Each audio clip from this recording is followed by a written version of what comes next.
We're going to get started. Wanted to welcome everyone. I'm Arthur Reynolds, co-director of the HCRC, and we're delighted to start our spring lunchtime talk series. And we'll have, just a little bit of housekeeping. So we're going to have our meetings. We used to, do the third Tuesday of each month, but we're going to start, the second Tuesday of each month, for the rest of the spring. And so, look for further announcements on the HCRC website. And I'm, really delighted to announce too that this is our 15th year of the HCRC. We started in the winter of 2006. It's been 15 years later, and it's really been a great run, and we've really enjoyed, being a research center at the University of Minnesota. And just historically, just to let you know, we started in 2006. We were called the Early Childhood Research Collaborative, and we started a university community partnership with the Federal Reserve Bank of Minneapolis back in 2006.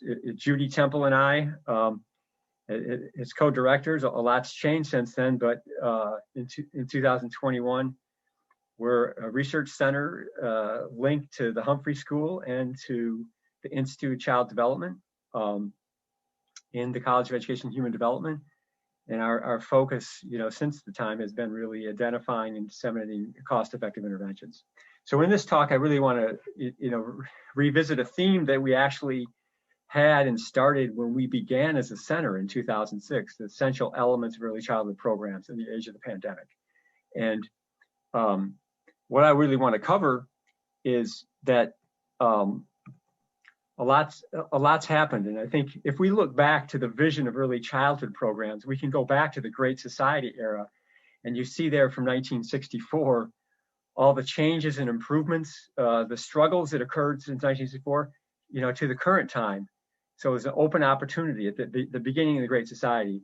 In 2021, we now have sort of a new opportunity. You can see the inauguration of President Biden there, a new opportunity, maybe a new great society that we can form.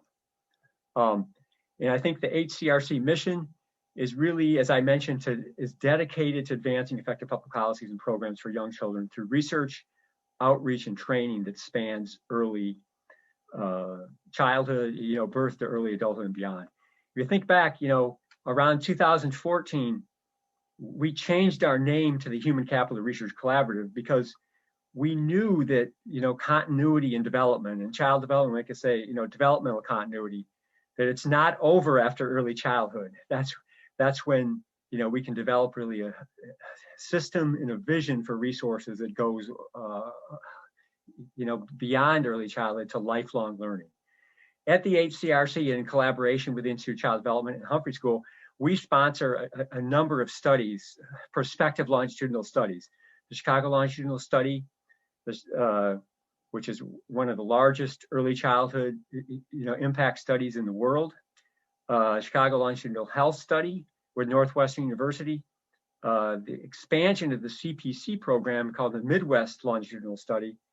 And also more recently, a COVID and social unrest survey we did with, it's still in the field where we're surveying our sample about, and participants and families about sort of their experiences during the pandemic.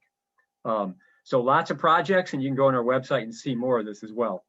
Now, in 2020, we put out a statement on our website really about the pandemic and all, the social unrest in society. And I think the vision of early childhood really must be, as we stated here, it must be a macro ecological orientation is essential for progress in our current social and economic turmoil.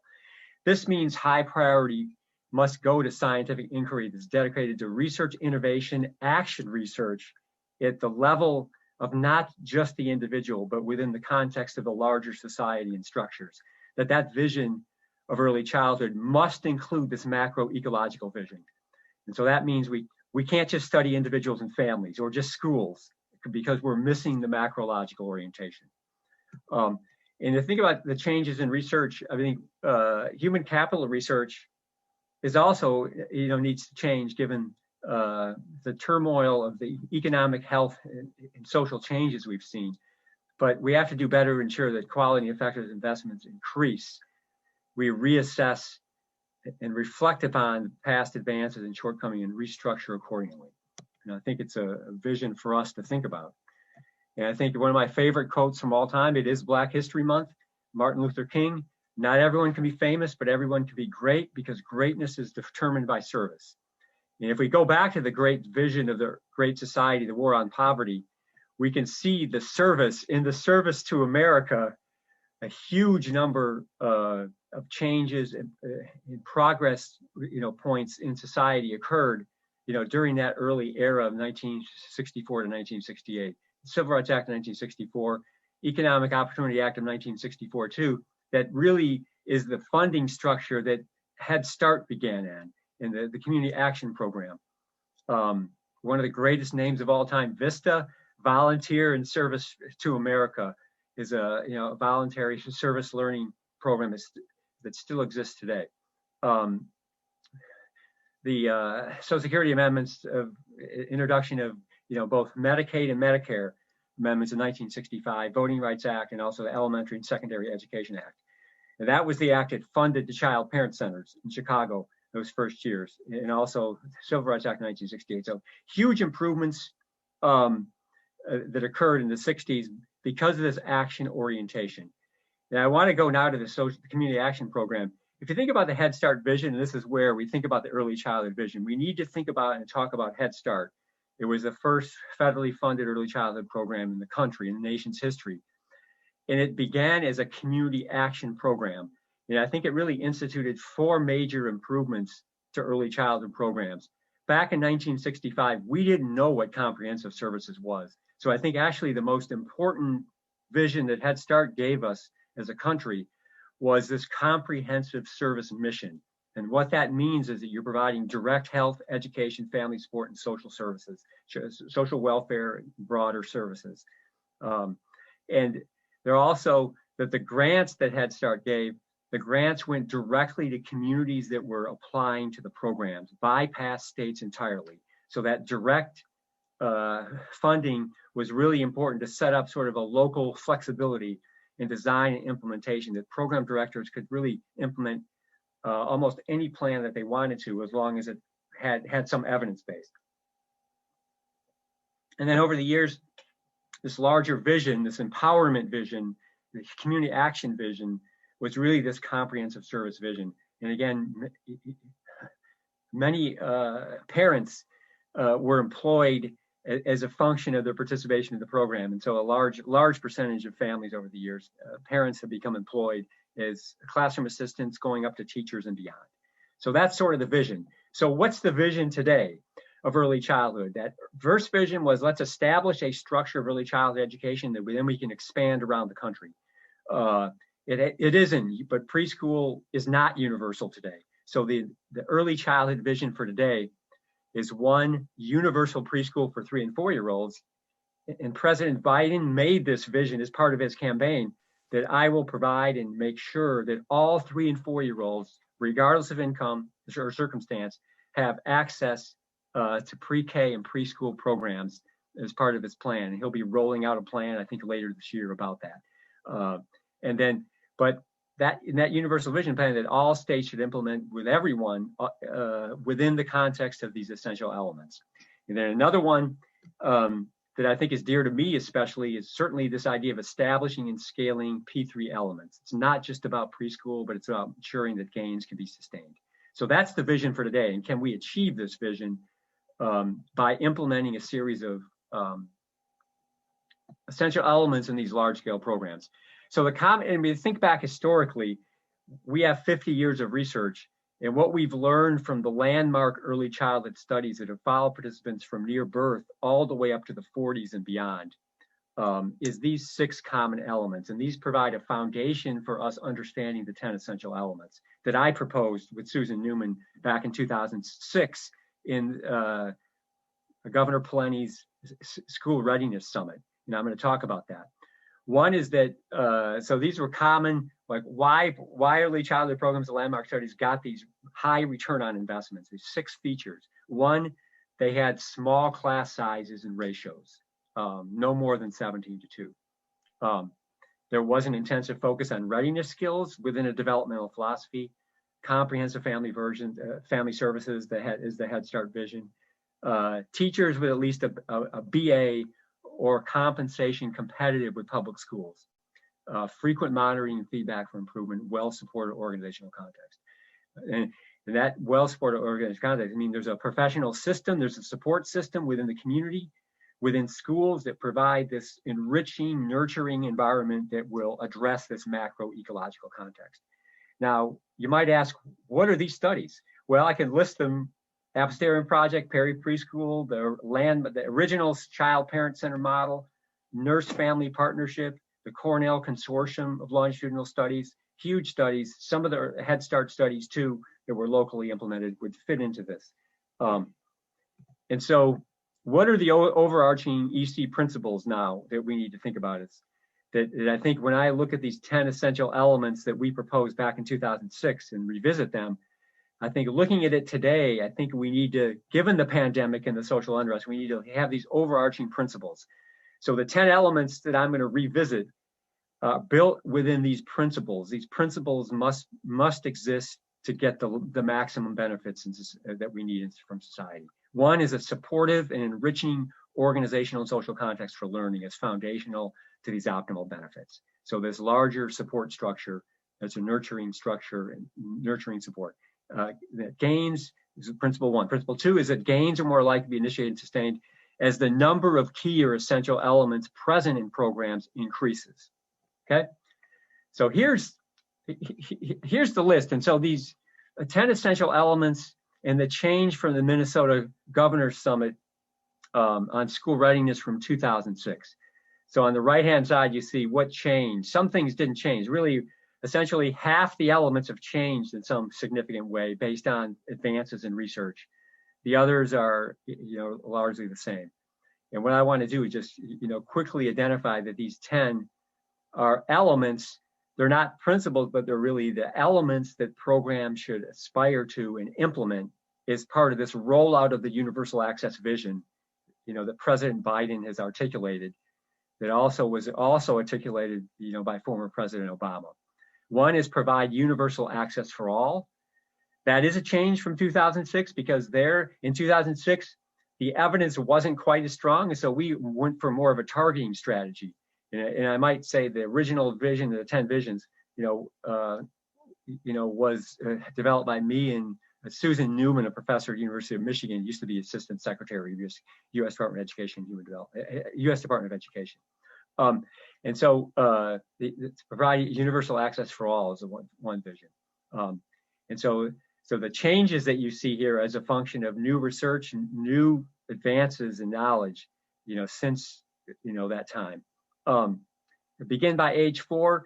I think we originally proposed, that programs should start early. We didn't really give an age when it should start, but I think for early education to be most effective, we need to begin no later than age 4. It doesn't mean we can't continue to provide services afterwards, but to set that strong foundation, certainly by the pre-K years by age 4. And that is a change. Again, we weren't so specific. Sufficient intensity of learning, there really wasn't a change. There needs to be a focus on all domains of learning in a very effortful way for intensity of learning. Multifaceted experiences across domains, absolutely a change. Certainly the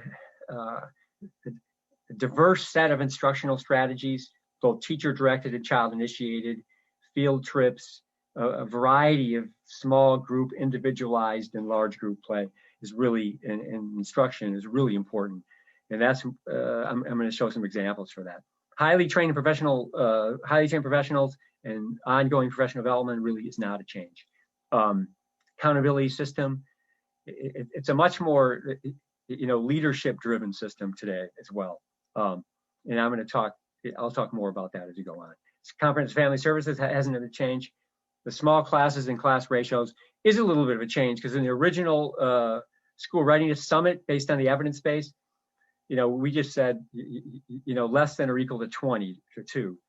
But I'm thinking back to the landmark studies, child parents and other kinds of studies, that programs that consistently show these long-term gains on multiple domains, they have no greater than 17 class sizes. You know, with a classroom assistant, they're present the whole time. And then the last two, optimal duration in alignment and P3 student, are really not different than before. And so what I want to do is, don't really have time to go through all 10, so I want to highlight a few of them, 5 of them, and then try to derive some larger lessons. So again, these are the 10. These are based on sort of the evidence, my interpretation of the evidence based on changes in the last 10 to 15 years, but also over the 50 years of our knowledge about early childhood programs. And I might also say that too, of all social programs that have ever been evaluated, no social programs have been evaluated more than preschool, pre-K programs have. And so if you think about the elements now, how does this align with other elements? Now, there are other element systems out there. I'd encourage you to go read these, because we've worked on these elements ourselves, but I think the other key elements, you can look at the Gates 15 elements, the near sort of policy elements, my own CPC P3 elements, and also the Ziegler, in a book called A Vision for Universal Preschool, he wrote in 2006, also has a vision. And I think I just want to point out the differences here. There are differences in the elements of these other frameworks on class size. That's one change. There also is certainly a difference on family support or comprehensive family services. The only two, CPC and the Ziegler framework, certainly have a comprehensive family service plan. Both Gates and Near don't include family service components in their models.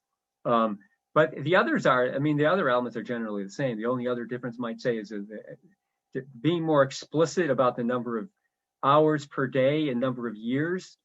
The frameworks are a little bit more specific, especially the Gates. But, you know, the idea, although it's not explicit, is that certainly more than 1 year and options for full day is really a strong element. So I think those are also similar. Those are, I mean, the large one. The other kind of difference is probably the leadership vision, that there really is no kind of this principle I laid out of the EC vision, the EC principles about leadership and providing this larger context of support, well-supported instructional context and educational context, really is only present in the Gates framework and the CPC framework. So those are some of the differences that I'm going to illustrate here. And to think about this context, I want to go back to this macroecological context. And I think the vision, the US government's, America's vision, Healthy People 2030, brings these two contexts into being. We're talking about looking at this larger context is really important. And we need to create environments. So early childhood development needs to occur in the context of these larger environments, and we need to engage leadership. So to get the universal access vision, we're going to have to engage leadership, constituencies, and everyone in this vision that's laid out in Healthy People. And then from a social determinants of health perspective, certainly we need to look at these influences, looking at early childhood within the context of other conditions and influences in the systems that we grow up in that affect health and disparities. And so again, it's back to this vision of the community action model of Head Start. We need to think of the larger picture here, especially the social and community context, where we know deep-seated poverty, discrimination, racism, early access to early childhood, all that has been limited for many in America. And so this larger perspective of the social determinants of health is a way for us to address this, okay? So let's just go through 5 of these examples quickly to give you kind of a flavor of the research. And so I think one is this idea of universal access for all. And I think in the last 5 years, there's been an explosion of research on broader universal access programs and state pre-K programs around the country. And so I could certainly say that especially Oklahoma, North Carolina, you can see all the states that provide evidence of following graduates participating in these programs, see that they do better in school, and especially the Oklahoma evidence shows long-term effects through middle school. And in the Michigan Great State Readiness Program isn't completely universal, but again, it has broader coverage of populations, shows effects through high school as well. So this was the critical mass of evidence that wasn't there in 2006. And so I think it's very important. And if you think about it from the Minnesota context, there's a number of commentaries I've done over the past couple of years about this universal access vision. And if you think about it, the world's best workforce legislation in Minnesota statute specifies that all Minnesota kindergartens will begin school ready to learn, fully ready to learn. And I know, in the latest, evidence is maybe only about, 50 to 60% are. So I think this idea of universal access for all could really promote universal school readiness. And you can see other longer term studies as well. So I think the evidence is in, but the only thing too, even if the evidence wasn't in, President Biden has laid out a universal access vision. That's what the vision is. And it's a carryover from Obama, but it's a strong vision. Okay. And think about so where are we with universal access? National early ed enrollment, based on the U.S. Department of Education data for 3 and 4 year olds, that 54% of all 3 and 4 year olds in this country enroll in a public or private school-based preschool. That would include Head Start as well. And almost, 75% of children are in at least a non-parental care for part of the day, in the ages of 3 and 4. So it's 75%. So a large percentage of the population already does. And the question is, can we give them the essential elements that are necessary? And then I pulled some recent data directly from the Minnesota Department of Education about who is served today, right now, as of fiscal year 2020, 3 and 4 year olds in Minnesota public ECE programs. And you can see here the numbers: Head Start, both state and federal, early childhood special education, voluntary pre-K, school readiness plus EC scholarships. My estimate is about 27% of all 3 and 4 years are in a public program, publicly funded program. Now that doesn't include Title I. It doesn't include some kids in the in the CCDF program. But again, even if you accounted for them, it might give another 3 or 4%. But if you add that up, though, that percentage of 3 and 4s in a public funded program is way behind most other states in the U.S. But there are other good news in the sense that there are other programs or services or funding that is available for families, during those years, school readiness, ECFE. But they're not, all day, every day programs. So that's where Minnesota is. Certainly, there's been growth in the right direction, but there's a lot more room to grow. So that's the universal vision. Now, I want to make a big point about small classes. I think, underestimated and under-recognized in the 10 essential elements, I strongly believe, is this notion of small classes.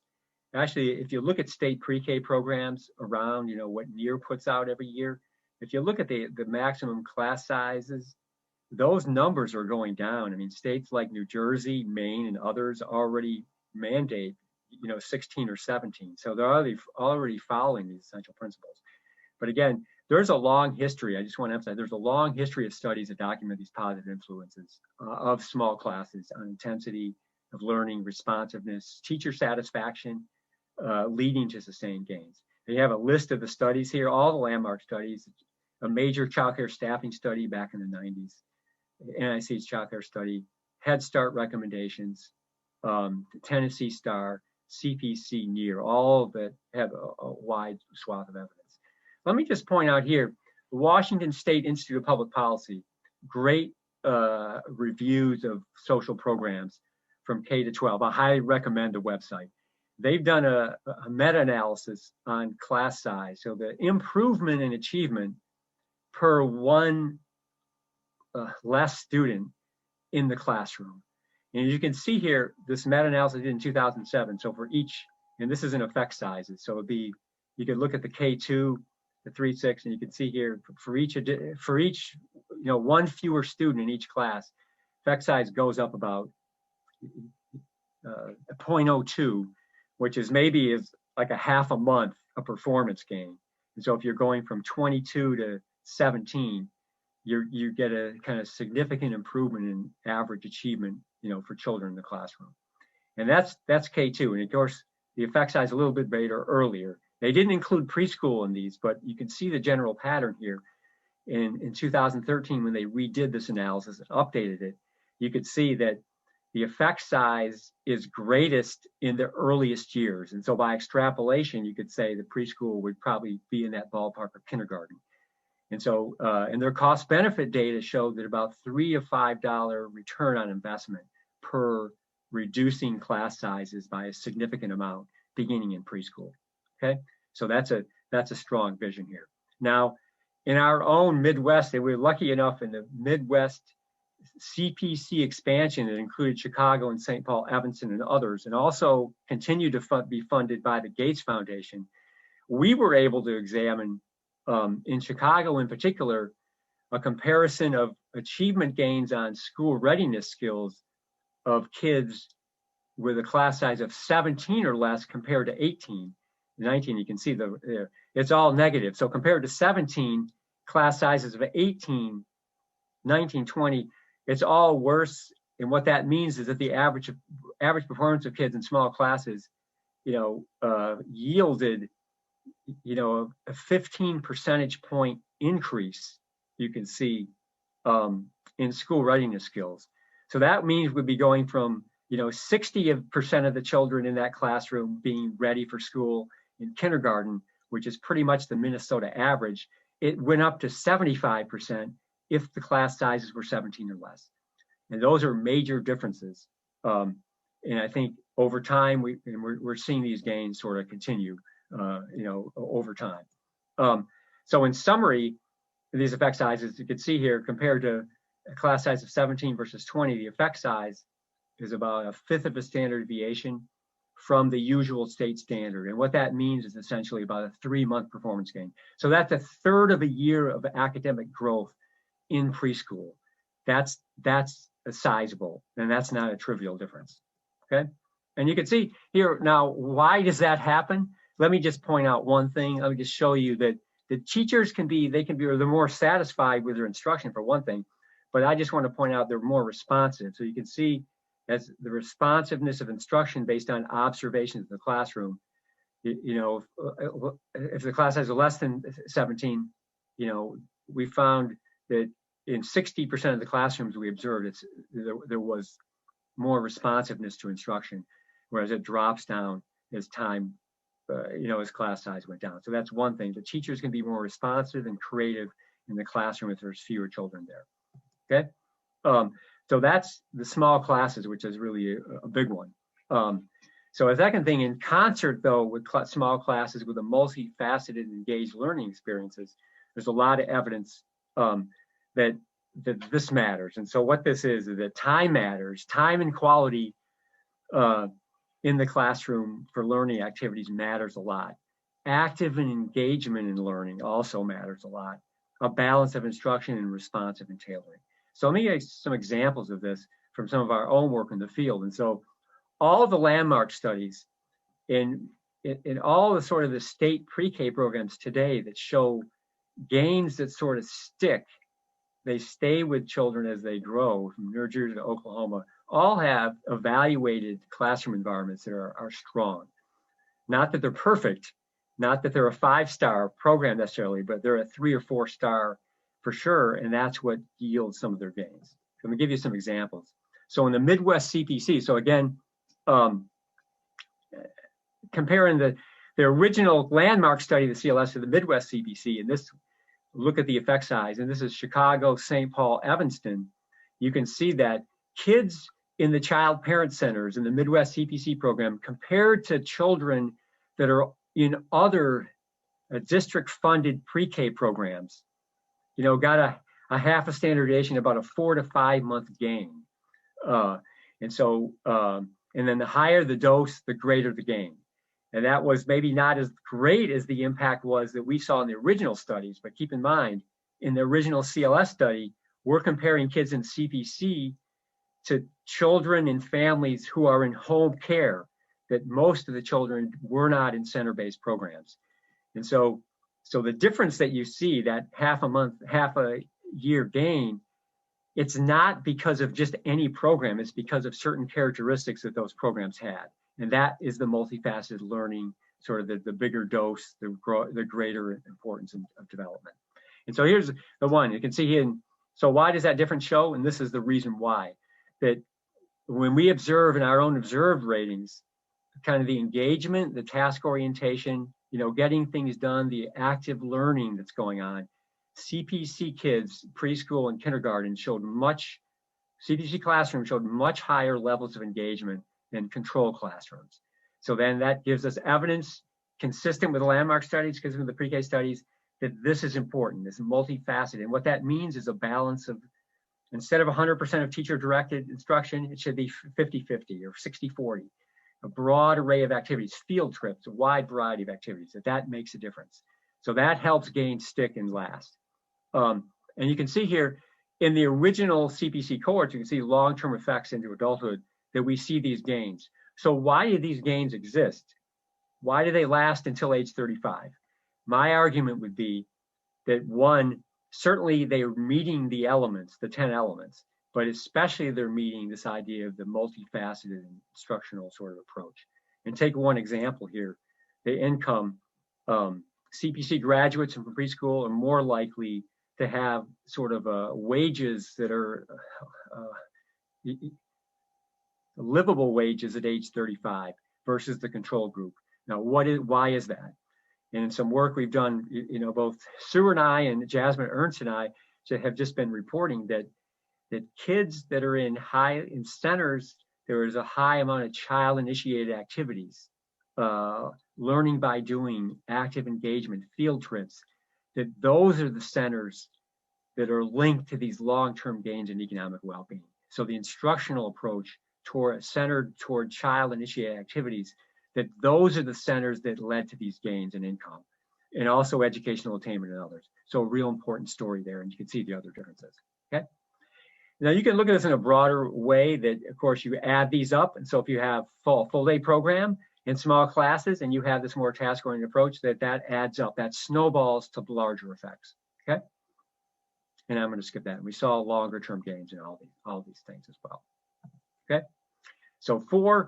So the fourth key element of the 10 essential elements, and I call, again, these are 10 essential elements in the sense that the more that you implement them together, the greater the effect's going to be. But it doesn't mean that the effects are certain. It means that they're more likely to occur and within the context of a well-supported environment and system, that they could last a long time. Again, this idea of comprehensive exam is, again, very highly underrated dimension of 10 elements.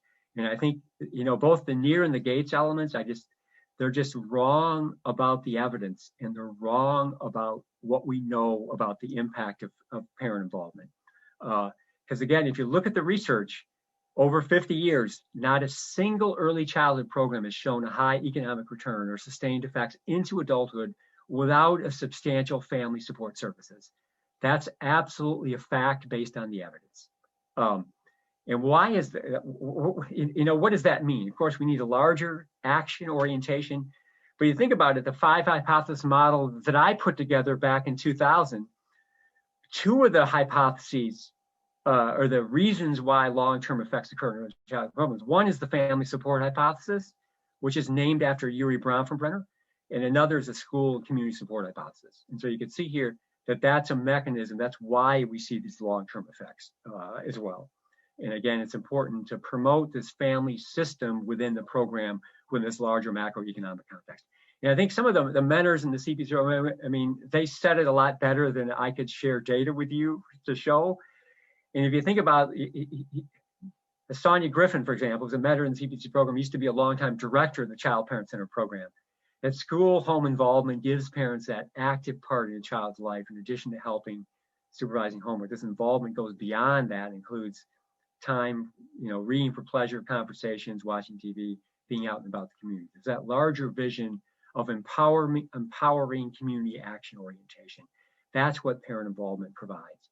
And that's why it's in the 10 essential elements. And it was in there in 2006. It's also in the key elements of the CPC program. And you can see here, so when you implement a faithful, parent involvement vision, a comprehensive service vision that follows from the vision of the community action orientation of Head Start, you can see these differences. So the average number of school events that parents participated in the Midwest longitudinal study by overall and then by district. So you might say, well, of course, CPC in Chicago is going to have higher parent involvement because they've been doing this program for years and years. But again, you look at the pattern, though, it's a significant difference in all cases that CPC program with its larger parent involvement menu-based system of vision, promoted stronger parent involvement. Okay, and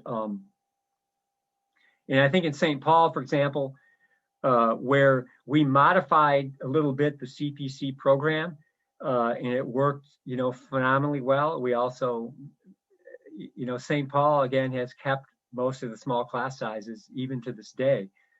But the one thing that St. Paul did in the Midwest expansion, in the original CPC model, all centers, every center had a leadership team, called a collaborative leadership team. They had a head teacher that was freed from the classroom, a parent resource teacher who ran the parent room, and then an outreach worker called the school community representative.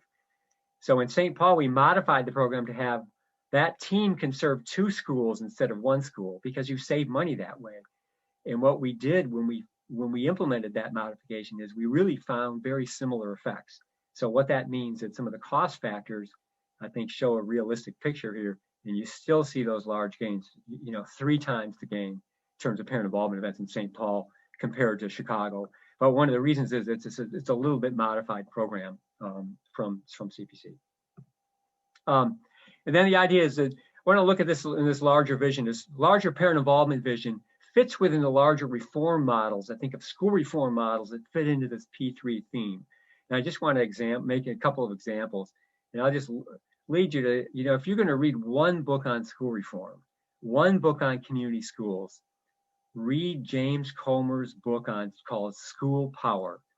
It's a phenomenal portrait of how a school from New Haven, and James Comer, psychiatrist at Yale. I was there when he was there, but I didn't have a chance to work with him, unfortunately. But I think this idea that you're developing sort of a self-actualized kind of an ownership model within the school, a reform model that had such things as, a management committee. Every school had a management committee. Parents and community members were on it. There was a no-fault policy for problems. It was decision-making by consensus. It was a really strong vision about building the community through a comprehensive program. It wasn't ripe with huge amounts of preschool services, but I think the school of the 21st century, which is a model that was developed by Edward Ziegler, had preschool and birth to 3 services, after school programs. So it was this larger vision of the macroecological vision that it's not just about the classroom. It's not just about the teacher. It's about the larger context that we're building within families, within communities, that empower communities to take ownership and to have shared governments and shared ownership in their model. That's the climate that I think the vision of the Great Society, that's what we're missing today. And that hurt us a lot. I think that hurt us a lot, certainly in the communities, and the unrest and the pandemic, that creating communities like that is so important, and it does exist in a lot of places, but not everywhere. So I think that's the vision. And I think, of all the papers we did in the Midwest expansion, the one thing really I'm the most proudest of, and if you see this partnership model of working with schools and communities and parents and children over the thing, there's a scaling, sustaining, effective early childhood programs. It's a paper we did for the HCRC back in 2007. And the idea is we were in this as a partnership. We were there on the ground day in and day out. We were there sometimes at midnight trying to count the rooms to make sure schools weren't closed. So we went all there to develop these collaborative frameworks, and that's what's needed in this new vision of a great society, I think. So this idea of a vision, it does lead into continuity. And so I could say just a few things that this alignment and continuity is really essential, because we need a sort of a continuum of care and education, and this continuity, support, and family support helps sustain these gains over time. So that's that school support hypothesis I showed before. And you can see the continuity system that we developed in CPC, and I think it's part of certainly what has been implemented in Minnesota with the leadership forums, the school leadership forums on P3 that the Minnesota Department of Education has sponsored. Certainly is based on the 10 elements, but certainly these 6 core elements of the continuity system are really important: effective learning, parent involvement, engagement, and this collaborative leadership structure. Really important. And you can see if you have that vision, you can promote sustained gains. And you could see the blue line there is kids in the CPC program that had P3 all the way to 3rd grade. And you could show it close at the national average, by 2nd grade, and maintaining nearly close to the national average throughout. And these are kids in some of the most disadvantaged, communities in America. I want to make one plug for leadership as I close for questions, but I think one thing is that what we found is that what led to high fidelity of implementation in the CPC program that led to these gains, and what we found, the one lesson we learned was that the leadership of the principal and the collaborative leadership team of the head teacher, parent resource teacher, was correlated with fidelity, doing well on all the other dimensions. So this leadership dimension was what drove really impacts in the other elements, okay? And so now that's a summary of the 5, a quick 5. And I think on the HCRC website, you can go to HR website and get reports on these elements and more details and things. And there's a brief summary statement that I've prepared that will be on the website and slides. You can see policy briefs, quality monitoring tools, lots of tools you can see on different websites that we have. And I think I'm delighted to announce some action steps. So again, following the Great Society vision, following the service mantra of Martin Luther King, that I want to make announcing 3 action steps the HCRC is taking today. One is HCRC, our website is beginning an Evidence Matters blog. And these will be weekly blogs of no more than 300 words, where we will present evidence and disseminate evidence on strong factors in early childhood and in the field that we think should be disseminated. My co-director, Judy Temple, has already done one on the early ed workforce in Minnesota, and you could go to the Evidence Matters blog to read that and to comment or to extrapolate from there. The second one will be the 10 elements, a summary of what I've said today. HCRC is also establishing a summer graduate research fellows program where we're going to hire, at least this summer, at least 2 50% RAs to work on research related to 10 essential elements, the broader vision of the macroecological orientation that we have as a second initiative. So that'll begin this summer, and you could look for announcements on the HCRC website. Third thing we're going to do is that following the success of the Midwest expansion in the 5 districts, we're going to begin a pilot matching grant program to support implementation of what I call the structural essential elements of those 10, with centers and schools beginning in fiscal year 2022.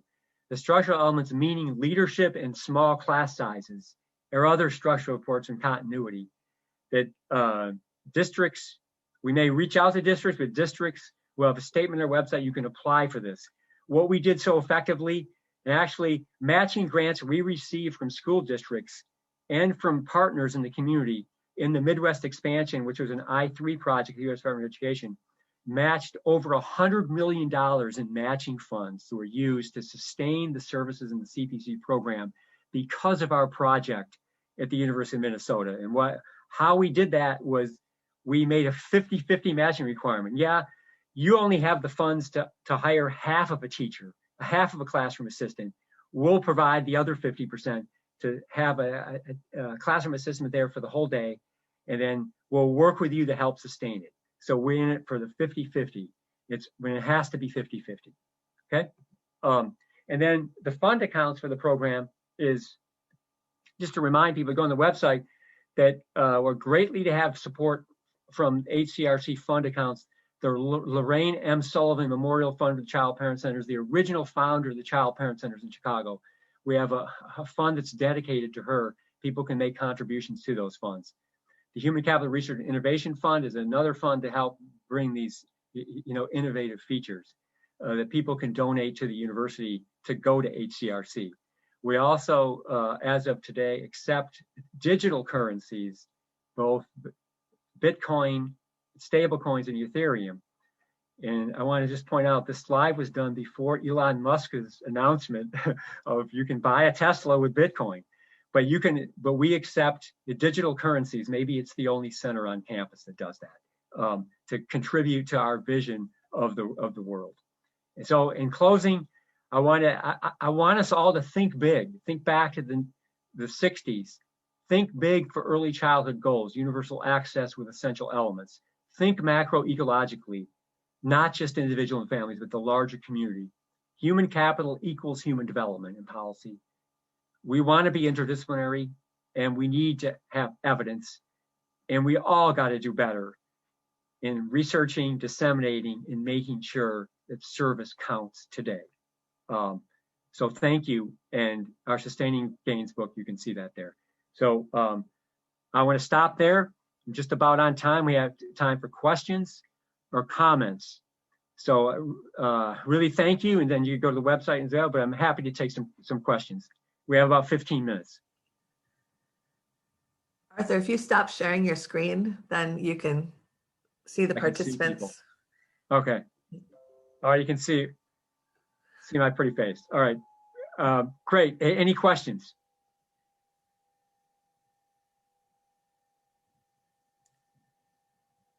Anyone can just ask any questions. I don't know if Representative Pinto is still here. He earlier had a question about how the vision of universality, where you have this vision of universal access. What are you thinking about in terms of universal access for infants and toddlers? Yeah, I think we need to increase universal access across birth to 5. But I think what is important is that resources are still relatively scarce, and so as we promote better care for caregiving and teacher development birth to 3, I think the focus of having a highly capable and universal system for at least 3 and 4 year olds is really the place to start, and that's I think what President Biden has articulated. Part of the reason is because there's already been a lot of gains made, and we have a system of infrastructure that's already developed. Many states have already tried to push that. So I think the idea of prioritizing 3 to 4, but not ignoring it. So I would just argue that we can't do all priorities equally. We have to pick some as more critical than others now. And so I think would say most of the priorities should go to 3s and 4s. But again, that doesn't mean ignoring the system, because then all infants and toddlers are going to go to a preschool program. So the stronger those programs are and universally available, then the greater the effects are going to be.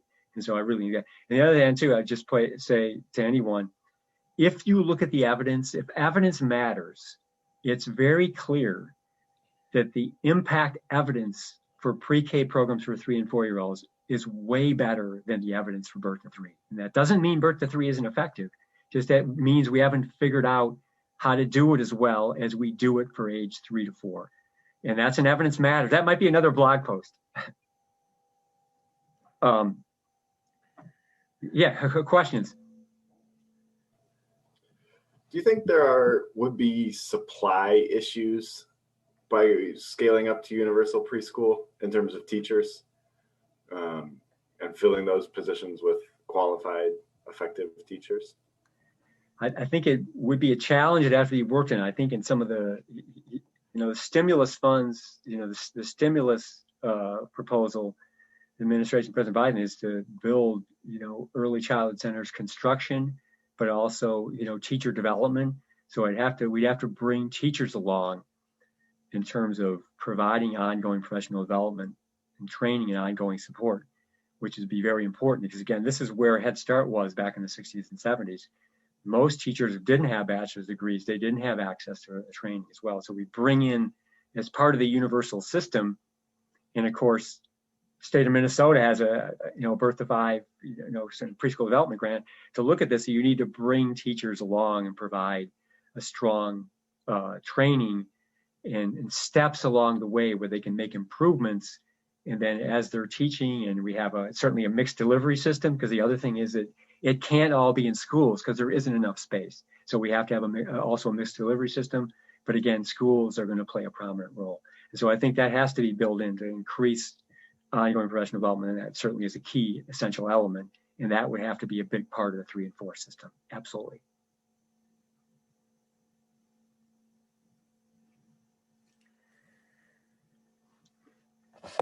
Anything else?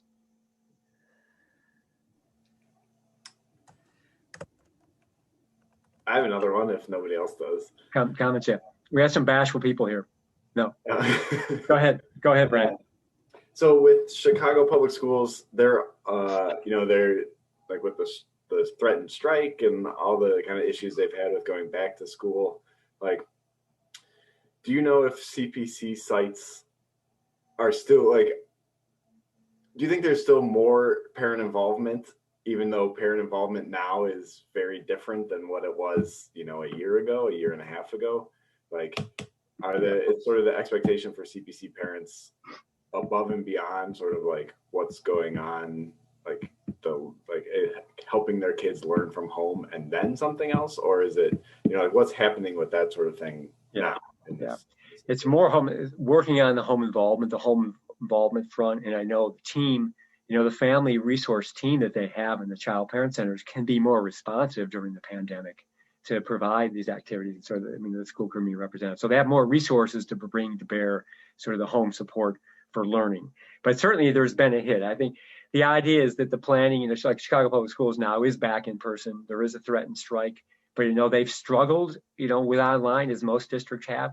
But I think because they have the capacity, because they have a principal leadership team that values this macro vision, and they have the resources to back up and to provide as a source of support, these extra sort of activities that they, although school involvement obviously is down, but I think they're also using more for home involvement, using more of the menu system, but also trying to ramp up for the fall.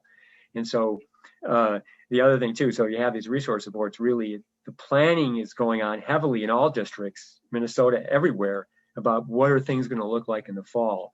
And so this universal access vision that's there, one, there's got to be money in the stimulus and the next stimulus, other incentives are going to be, has to be present.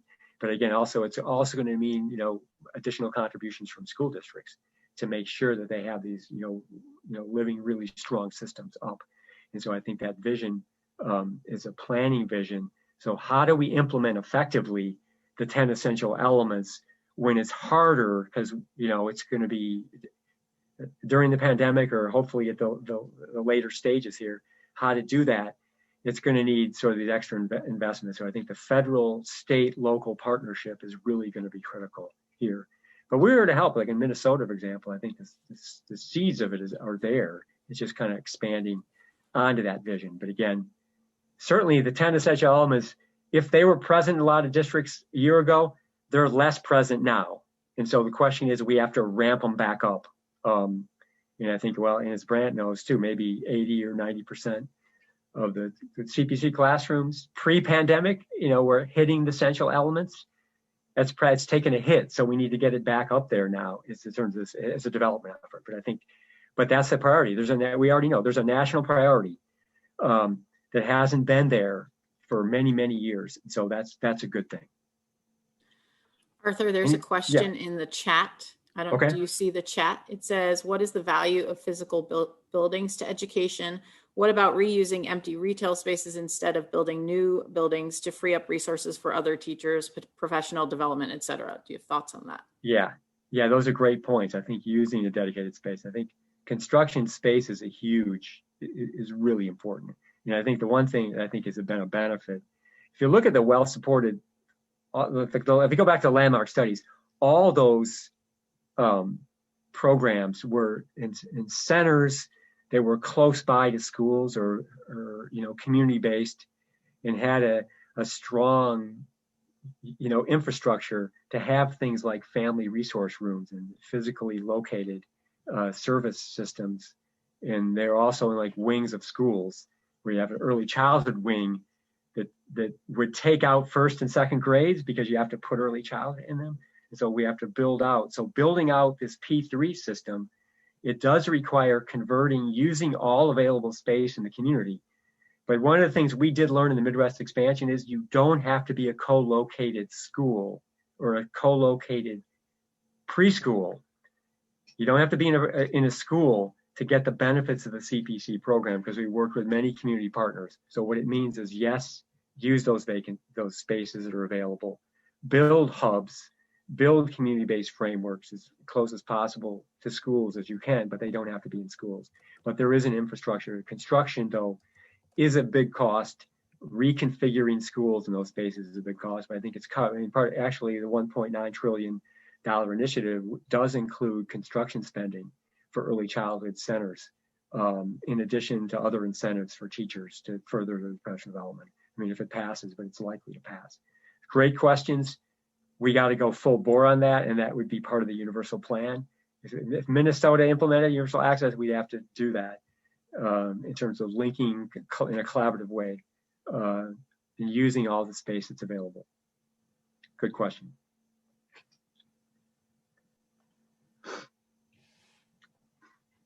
Anything else? I just have one question.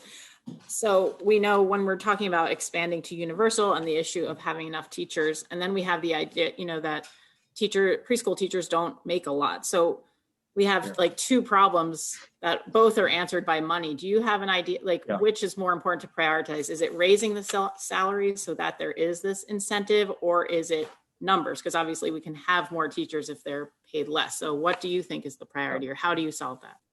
Yeah, I think money, competitive salary. I think some of the landmarks there's actually, they paid teachers a competitive wage, but those teachers didn't necessarily have a bachelor's degree. Maybe they could have had an associate's.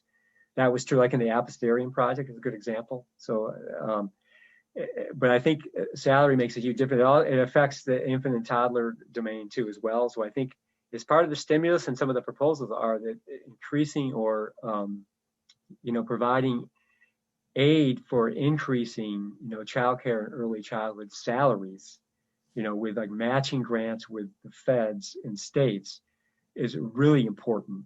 And I think on the way to getting everyone with a BA, professional development, paying them, upping the wages will reduce the revolving door of burnout and leaving. As you know, Nicole, again, the revolving door of people leaving the childcare sector because of low wages is a big issue, and it's also big in preschool. So again, and certainly in school districts, they pay very competitive already with K-12. But I think, those incentives and funding for that would be part of the preschool plan that would have to be implemented. But it have to be with matching state and federal shares, and other incentives. And I think that would be really, really important. And I think, but again, keep in mind, many states and communities are nearly universal access now. The state of Oklahoma, Washington, D.C., 80 to 90% of 3 and 4-year-olds participate in at least publicly funded programs as well. So again, in Minnesota, we're in the 30s probably with public pre-K. And again, and my numbers are a lot better than what like near numbers are, because they only report like 12%. So again, there's been a lot of progress in Minnesota. But again, as an access state, Minnesota, we think we're on the leading edge. We're not on the leading edge in early childhood. But again, there's been enough improvement to say, let's keep going. I think, Governor Walz is really interested in early childhood and wants to follow this. And I think Biden, the more that the president can push on this, I would encourage him to, and we'll do all we can to assist. Good questions. Any other questions? Nobody, anyone have a P3 question about the transition? I guess I thought that's where the one question would be. How do you keep these gains sustained into the elementary grades? Should that be an essential element? Because again, I would just point, we got a lot of pushback in the beginning, like kindergarten transition to 3rd grade. That's not preschool. It's not early ed. So originally when we did these essential elements, we did get some pushback on that last element. Do people think, is that legitimate to have P3 in there as an alignment feature of 10 essential elements?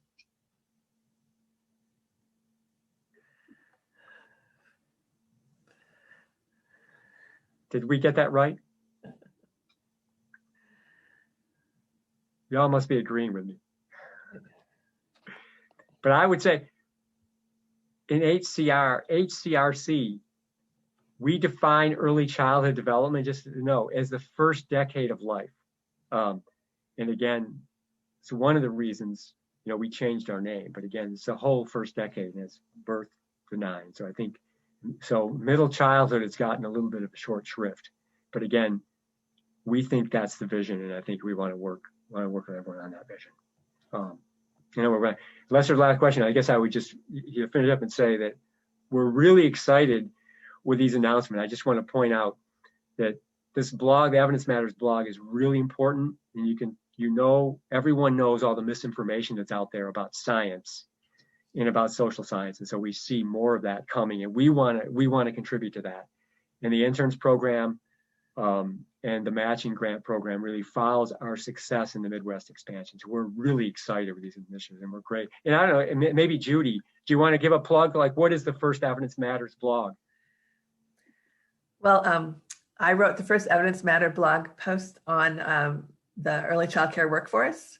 It was thought to be in extreme financial distress before the pandemic, and now things are worse now. And so I'm not sure it's quite up there right now. Arthur, you said it was, but it's coming up there in the next day or two on our website. I also want to say that we're recording this presentation, and that there'll be a link to that also. Yeah. And I appreciate everyone for coming.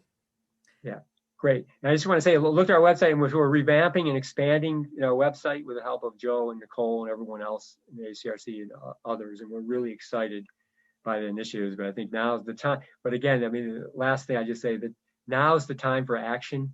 And I think it's really important that we take this vision of early childhood and update it for great society in the 2020s to follow the vision that began in the 60s and to continue that vision today. And we're going to do our part to make sure that happens. And I just want to thank you, everyone, for being here, and then look for the notes and everything. You can go on HCRC, and you'll be seeing more and more up there in the coming days and weeks. And look forward to being in touch with you all. And anyone has any suggestions for our matching grant program, it's going to be starting, as soon as possible.